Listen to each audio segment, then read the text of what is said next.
तो जय श्री राम मित्रों, एक बार पुनः स्वागत है आप सभी का श्रुति मार्ग पर। सज्जनों, आप लोगों ने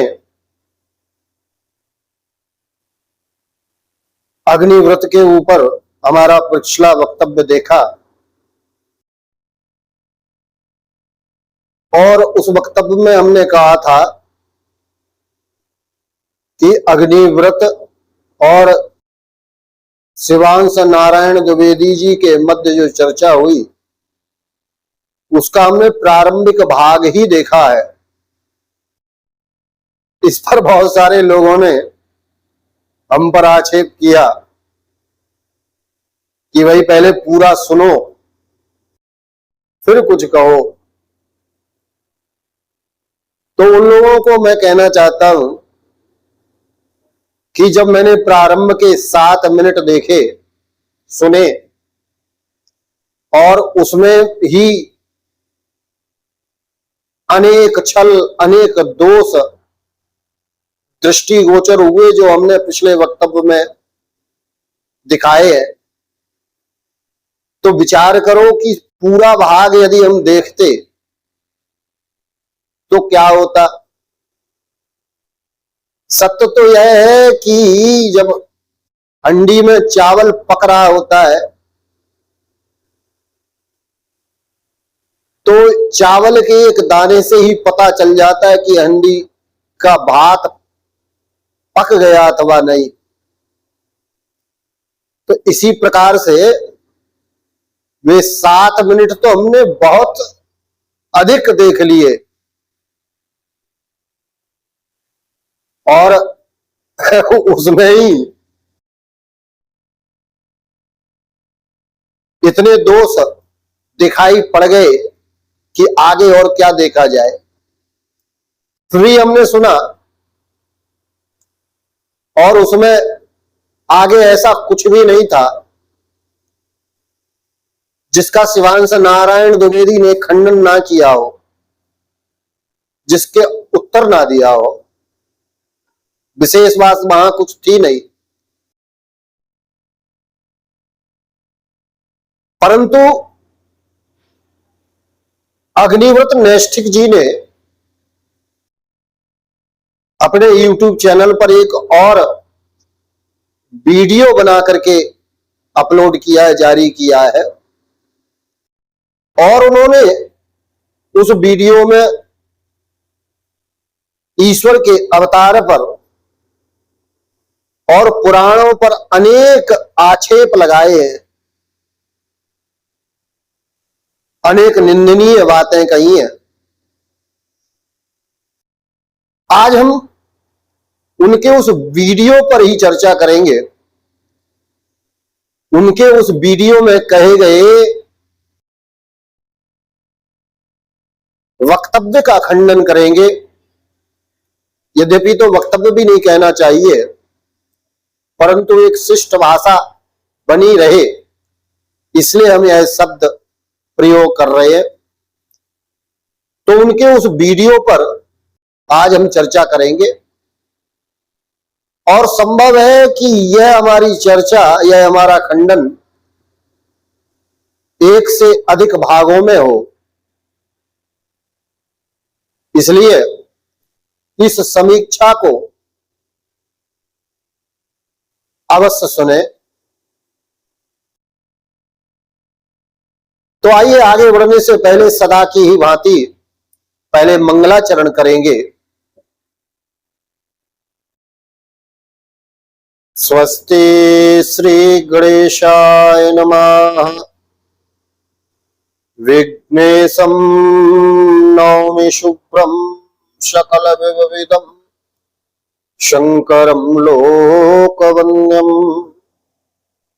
श्रीशं नारायणं नौमि करुणहृदयं भास्करं लोकनेत्रम् नत्वा माया स्वरूपां जगति प्रकृति रूपात्मका भासति या स्मार्तम् धर्मानुकूलम् श्रुतिविहित्वचा संप्रवक्ष्यामि तत्त्वम् शंकरं शंकराचार्यं केशवं बादरायणं सूत्रभाष्यकृतौ वन्दे भगवन्तौ पुनः पुनः। तो एक बार पुनः सभी को जय श्री राम। सभी का स्वागत है श्रुति मार्ग पर। तो सज्जनों, जैसा कि हमने कहा कि शिवांश नारायण द्विवेदी जी के साथ चर्चा में प्रत्युत्तर न दे पाने की स्थिति के कारण से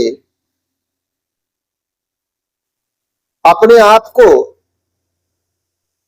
पराजित अनुभव करने के कारण से अग्निव्रत ने एक वीडियो बनाया अवतार के विषय पर और पुराणों के विषय पर। और उसमें ये प्रारंभ में तो उस वीडियो में अग्निव्रत नैष्ठिक कथित वैज्ञानिक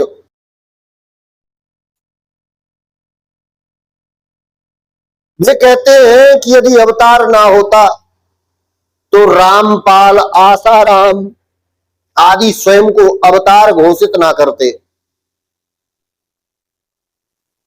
और ये बहुत सारी भावनात्मक बातें रखते हुए कहते हैं कि यदि अवतारवाद ना होता तो हिंदुओं की दुर्दशा ना होती। अवतारवाद ही हिंदू समाज की दुर्दशा का कारण है, यह इनका कहना है। मित्रों, सुनने में तो यह प्रभावशाली लगता है, परंतु क्या न्याय की कसौटी पर अग्निव्रत जी आपका यह तर्क तनिक भी टिकता है क्या?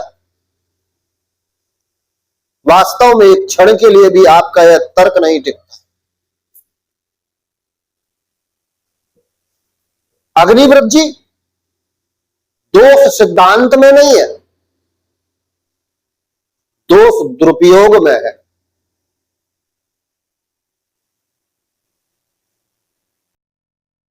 मान लीजिए कोई न्यायाधीश है और वह न्यायाधीश होते हुए जनता को ठगने लगे,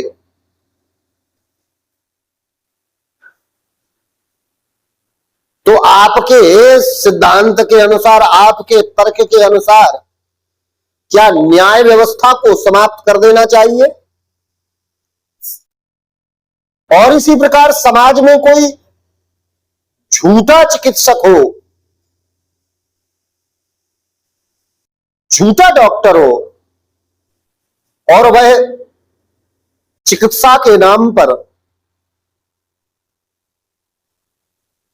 लोगों को ठगे, तो क्या चिकित्सा विज्ञान को असत्य सिद्ध करोगे? यदि कोई नकली पुलिस वाला हो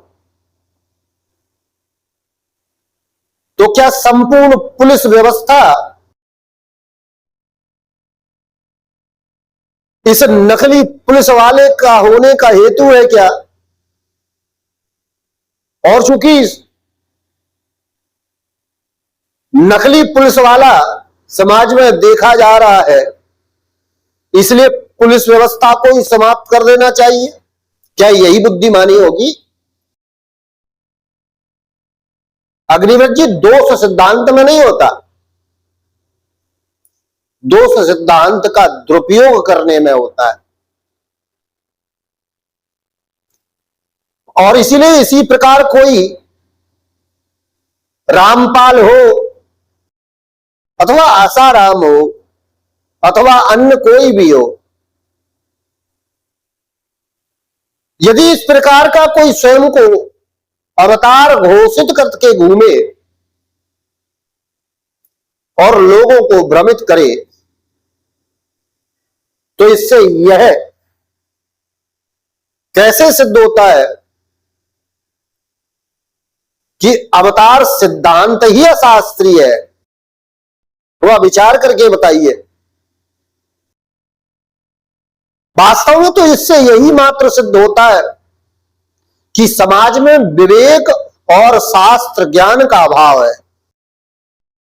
और यदि यहां पर स्वीकार कर लिया जाए, अग्निव्रत जी, आपका तर्क कि कुछ लोग स्वयं को अब ईश्वर कहते हैं, तो क्या ईश्वर की अवधारणा को समाप्त कर देना चाहिए? कुछ लोग स्वयं को गुरु कह करके, आचार्य कह करके लोगों को ठगते हैं। नहीं, मैं आप पर आक्षेप नहीं लगा रहा हूं कि आप आचार्य स्वयं को कह करके लोगों को ठगते हैं, हालांकि छल तो करते। और शेष तो नहीं पता, लेकिन अपने सिद्धांत की हठधर्मिता के कारण से, पूर्वाग्रह के कारण से आप शास्त्रों के साथ छल करते हैं। तो क्या गुरु की व्यवस्था को, आचार्य की व्यवस्था को समाप्त कर देना चाहिए? जाकिर नायक जैसे मूर्ख वेदों की गलत व्याख्या करते हैं।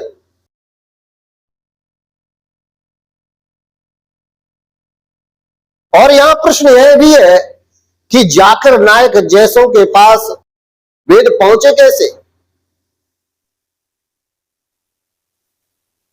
क्योंकि हम परंपरावादी तो बिना अधिकार के किसी को वेद प्रदान ही नहीं करते। यह तो उन्हीं का कार्य हो सकता है जो वेदों में सभी का अधिकार मानते हैं, वही बिना परीक्षण किए किसी को भी प्रदान कर सकते हैं। और यह सिद्धांत तो आर्य समाज का ही है। तो यदि जाकिर नायक जैसे लोग वेदों का दुरुपयोग करते हैं, उनकी गलत व्याख्या करके, तो क्या वेदों को समाप्त कर देना चाहिए? तो क्या वेदों को किसी अलमारी में, किसी संदूक में बंद करके जमीन के गर्भ में, भूमि के गर्भ में छुपा देना चाहिए?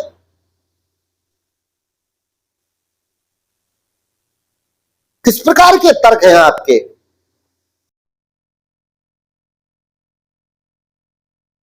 और यदि यह सब नहीं किया जा सकता, तो केवल अवतार सिद्धांत पर ही अन्याय क्यों किया जा रहा है आपके साथ, आपके द्वारा?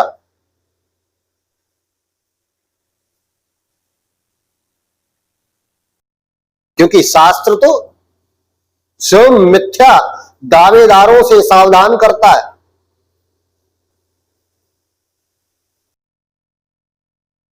हमारी सनातन परंपरा कभी यह नहीं कहती कि जो स्वयं को अवतार घोषित कर दे उसे स्वीकार लो।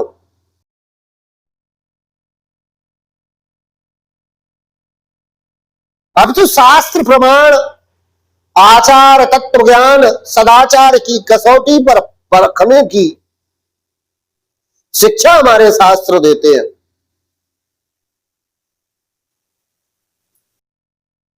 इसलिए यदि समाज बिना किसी परीक्षण के किसी के पीछे चल पड़े, तो वह सिद्धांत का दोष नहीं होता, वह शास्त्र का दोष नहीं होता, वह तो समाज की प्रमाद वृत्ति का दोष होता है। और इसमें मूल कारण यह है कि समाज का मूल आचार्यों, परंपरावादी आचार्यों के प्रति श्रद्धा का अभाव और आपके आर्य समाज जैसे संगठनों के व्यामों में फंस जाने के कारण से ही ऐसा हो रहा है। अग्निव्रत जी, अवसर और कारण में भेद होता है, परंतु आपने अवसर को ही कारण बना दिया। यदि कोई नकली नोट चलाता है तो क्या संपूर्ण मुद्रा व्यवस्था समाप्त कर देनी चाहिए? थोड़ा विचार करके बोलिए। अथवा यह मुद्रा प्रणाली है, वह नकली नोटों के लिए दोषी है? प्रश्न है आपसे हमारा। तो इसी प्रकार यदि कोई झूठा दावा करता है तो उससे अवतार सिद्धांत दोषी नहीं हो जाता। किसी के झूठ बोलने का कारण, किसी का छल करने का कारण अवतार का सिद्धांत नहीं, उस व्यक्ति की कपट दृष्टि है, उस व्यक्ति की कपट वृत्ति है। और यह भेद नहीं करना, यह न्याय शास्त्र की दृष्टि से गंभीर त्रुटि है। वास्तविक समाधान क्या है इस समस्या का, ये हमसे सुनिए। यदि समाज को झूठे अवतारों से बचाना है तो उपाय अवतार सिद्धांत का निषेध नहीं है, बल्कि शास्त्र सम्मत परीक्षा है।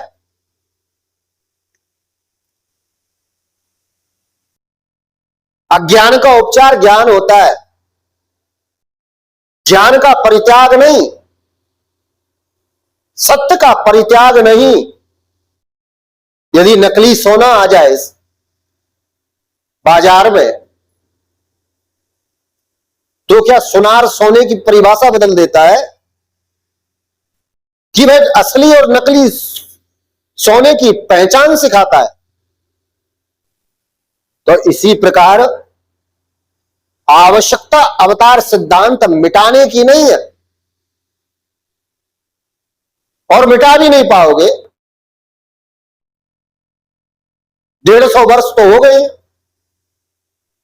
वही घिसे पिटे आक्षेप जिनका सैकड़ों बार, हजारों बार उत्तर दिया जा चुका है, समाधान किया जा चुका है, परंतु जब उत्तर दिया जाता है तो आर्य समाज अपने कानों को बंद कर लेता है, अपनी आंखों को बंद कर लेता है।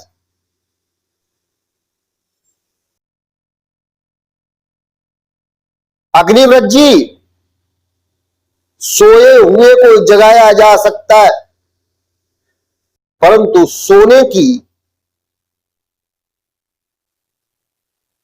सोने का नाटक करने वाले को नहीं जगाया जा सकता। और आर्य समाज आक्षेपों को तो लेकर के आता है, वही घिसे पिटे आक्षेप जिनका उत्तर सैकड़ों बार दिया जा चुका है और आज भी दिया जाता है, परंतु आर्य समाज अपने कान, अपने आंख बंद करके यह दर्शाने का प्रयत्न करता है कि नहीं, उसके आक्षेपों का समाधान नहीं किया गया। आगे ये अपने वक्तव्य में कहते क्या है, घोषणा कर रहे हैं, निर्णय दे रहे हैं, अर्थात यही एकमात्र समाज में निर्णायक है और इन्होंने जो कह दिया वही पत्थर की लकीर है। तो ये घोषणा कर रहे हैं, ये घोषणा करते हैं अपने वक्तव्य में कि अवतारवाद ने भारत को तोड़ दिया। और आगे एक बड़ा हास्यास्पद कथन इनका आता है कि गीता में संभवामि वास्तव में भगवान की वाणी नहीं, बल्कि उनकी प्रार्थना है। अद्भुत। और घोषणा करते हैं कि न अवतार कभी हुआ और न कभी होगा, यह भी घोषणा कर दी। यहां हमारा यही कहना है कि इस प्रकार से घोषणा नहीं की जाती है, न्याय से सिद्ध करो, बिना सिद्ध किए घोषणा नहीं होती। अन्यथा तो कोई भी कुछ भी घोषणा कर दे। गीता पर के इनके वक्तव्य पर, गीता के इनके कथन पर थोड़ा विचार करते हैं। परित्राणाय साधूनाम, ये कहते हैं कि इसका अर्थ यह नहीं कि भगवान अवतीर्ण होते हैं, बल्कि श्री कृष्ण प्रार्थना कर रहे हैं कि हे प्रभु मुझे जन्म दो।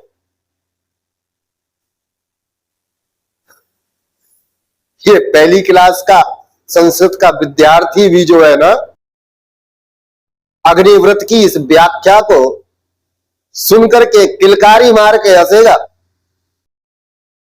क्योंकि गीता के उस श्लोक में शब्द है संभवामि सृजाम्यहम्। ये दोनों उत्तम पुरुष एक वचन और आत्मने पद परस्मै पद के क्रिया रूप है। और इसका अर्थ होता है मैं प्रकट होता हूं, मैं स्वयं को प्रकट करता हूं। और अग्निव्रत, अच्छा कुछ सज्जनों ने हमारे हंसने पर भी कटाक्ष किया है, आपत्ति दर्ज कराई है।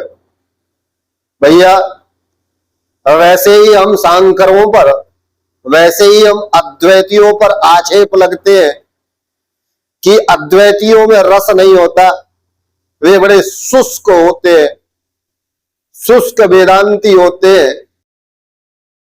अब क्या करें बताओ?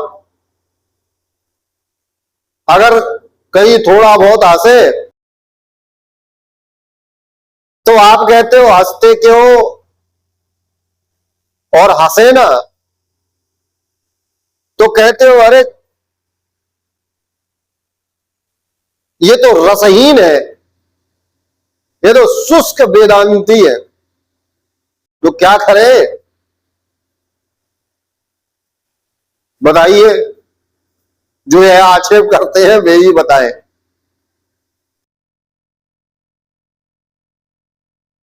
तो अग्निव्रत जी मैं प्रकट होता हूं, मैं स्वयं को प्रकट करता हूं, क्या इसी रूप में प्रार्थना होती है? यदि वह श्लोक प्रार्थना होती भगवान श्री कृष्ण की, ईश्वर के अवतार, परमावतार, पूर्णावतार श्री कृष्ण की यदि वह प्रार्थना होती तो व्याकरण के अनुसार क्या शब्द होना चाहिए था उस श्लोक में? संभवेयम, अथवा होना चाहिए था मां जनयेत।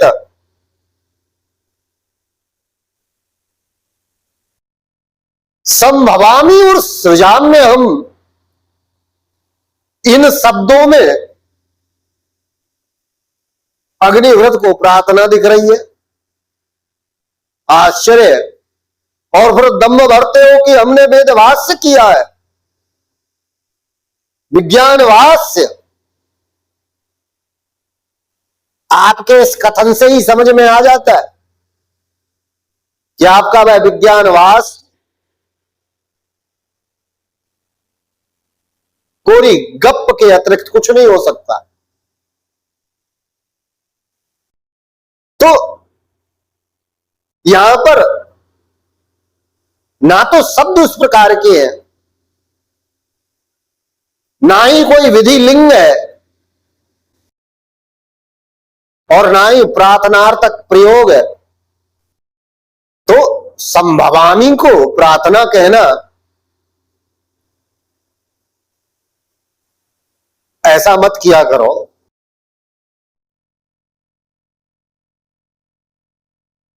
परिहास के पात्र मत बनाओ स्वयं को।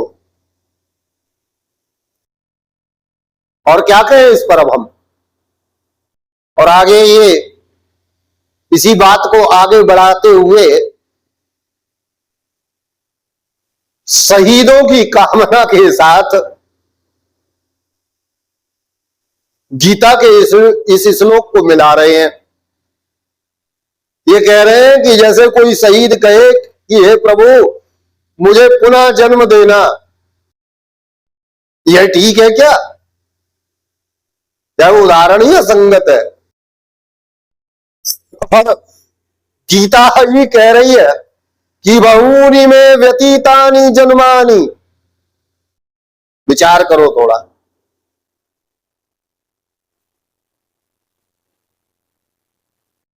आपका यह कथन भी प्रमाण रहित दावा है कि अवतारवाद ने समाज को बांटा। इसमें कोई प्रमाण नहीं है, यह आपकी कोरी भावना है।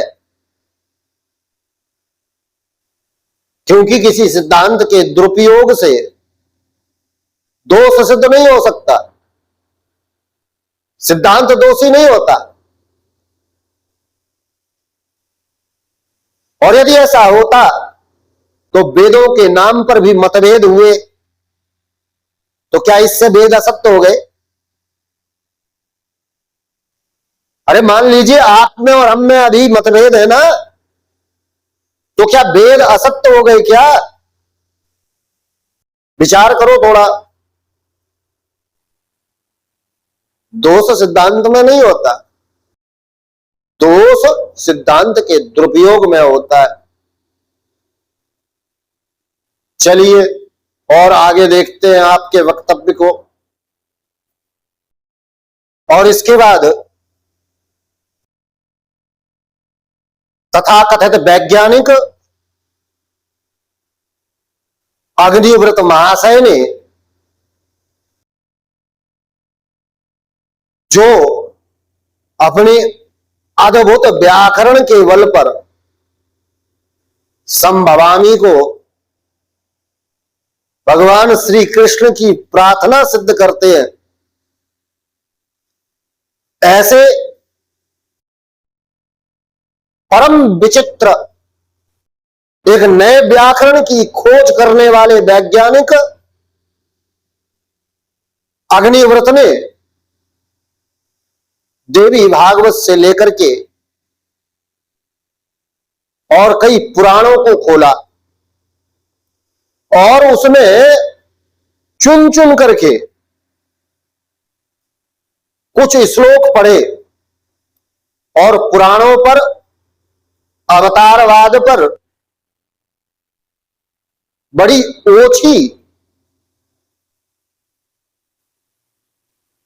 टिप्पणियां की। यद्यपि ये कहते रहे, ये मैं नहीं कह रहा हूं, ये इसमें लिखा है, कोई बात नहीं। अग्निव्रत जी, हम भी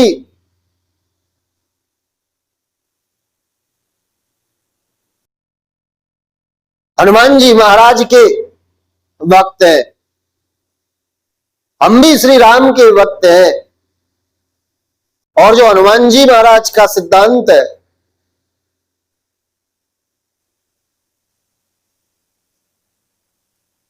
जय में मोहि मारे तिन में ही मारा, इसी सिद्धांत के अनुसार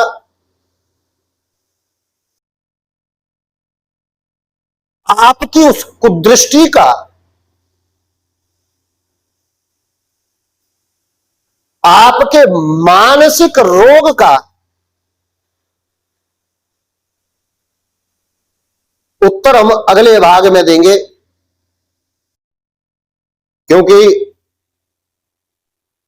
एक ही भाग में संपूर्ण अगर हम विषय रखेंगे तो लोगों तक वह बात पहुंचेगी नहीं। इसलिए आपने जो पुराणों को पढ़ करके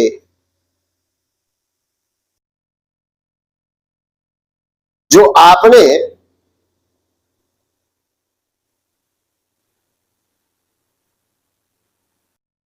भगवान श्री राम कृष्ण आदि में, भगवान विष्णु आदि में, नारायण शिव आदि में जो परम श्रद्धा रखते हैं,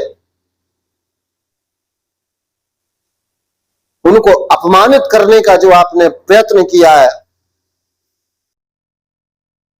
उसका उत्तर हम अवश्य देंगे अगले भाग में। और स्मरण रखिए, जिनके घर शीशे के होते हैं वे दूसरों के घरों पर पत्थर नहीं फेंकते, परंतु आपने पत्थर फेंका तो अब हमारी ओर से जो